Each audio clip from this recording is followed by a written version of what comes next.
the prom of '78.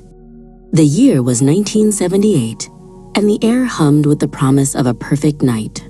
Jeffrey adjusted his tie for the 10th time, his heart a frantic drum against his ribs. He stood on the porch, waiting for Bridget, the girl with a laugh like wind chimes and eyes that held the whole starry sky. Bridget appeared in a shimmering gown of midnight blue. She was a vision, and for a moment, the world outside their small town faded away. They got into his father's car, the vinyl seats sticky with the summer's heat, and drove towards the school gymnasium, where the prom awaited. Inside, the gymnasium was transformed.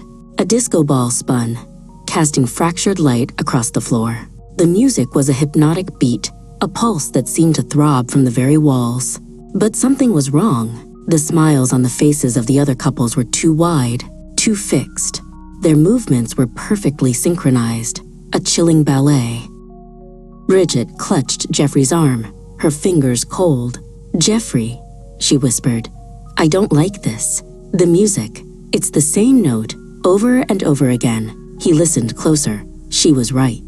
The beat was relentless, and the melody was a single, droning tone that seemed to vibrate in their bones.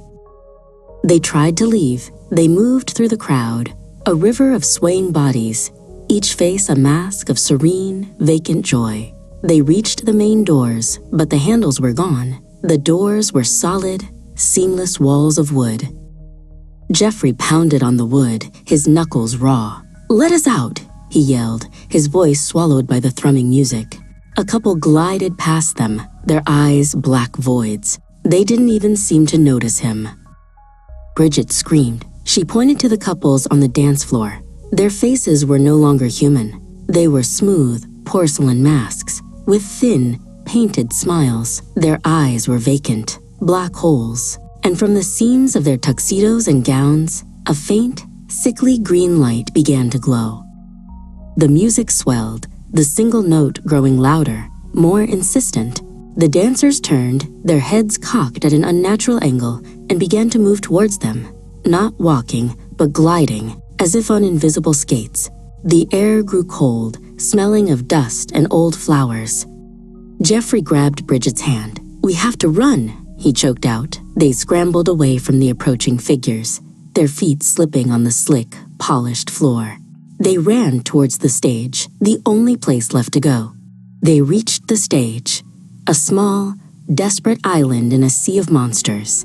The music stopped. The silence was worse. The dancers stood still, their porcelain faces turned to them. Then, in unison, they raised their hands, and the sickly green light intensified. Jeffrey held Bridget close, knowing this was the end. Soon, they would be just like them, another set of fixed smiles in the endless, silent dance.